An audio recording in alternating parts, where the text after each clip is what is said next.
અમદાવાદ શહેર પોલીસ દ્વારા યોજાનાર રથયાત્રા નિમિત્તે કાયદો અને વ્યવસ્થાને લઈ પોલીસના તમામ અધિકારીઓ અને કર્મીઓ સાથે બેઠક યોજાઈ હતી, જેમાં શહેર પોલીસ કમિશનર GS મલિક સહિત સેક્ટર 1 અને 2 crime SOG, traffic, BDS, RAF સહિત અન્ય એજન્સીઓના ઉચ્ચ અધિકારીઓ સહિત શહેર અને બહારના આવેલ DCP, ACP, SP, DYSP, PIO, PSIO સહિત પોલીસના તમામ કર્મીઓ ઉપસ્થિત રહ્યા હતા। આ બેઠકમાં રથયાત્રાના બંદોબસ્તને લઈ ચર્ચા અને સમીક્ષા કરવામાં આવી હતી। સેક્ટર 1ના અધિકારી નીરજ બડ ગુર્જર દ્વારા પ્રેઝન્ટેશન મારફતે ઉપસ્થિત તમામ અધિકારીઓને રથયાત્રા દરમિયાન બંદોબસ્ત અને જરૂરી સૂચનાઓ આપવામાં આવી હતી।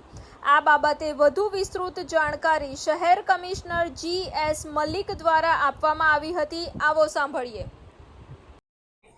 આપણે ભગવાન શ્રી જગન્નાથજીની આ 147મી રથયાત્રાના અન્વયે આપણે સવારે 7 વાગ્યાથી લગભગ 10 વાગ્યા સુધી આપણે ત્યાં રિહર્સલ જોવામાં આવ્યું, આપણે ચકાસણી કરી અને આજે અહીંયા આપણે 600 થી ઉપર સબ ઇન્સ્પેક્ટર અને ઉપરી અધિકારીઓ જે છે DCP, DIG, IG, additional joint commissioner, special commissioner સુધીના તમામને આપણે બ્રીફિંગ કરવામાં આવ્યું। આ ગુજરાતમાં સૌથી અગત્યનો બંદોબસ્ત હોય છે, જેમાં આપણે જોઈએ તો લગભગ 18,000થી પણ ઉપર પૂરા સુરક્ષા કર્મીઓ છે।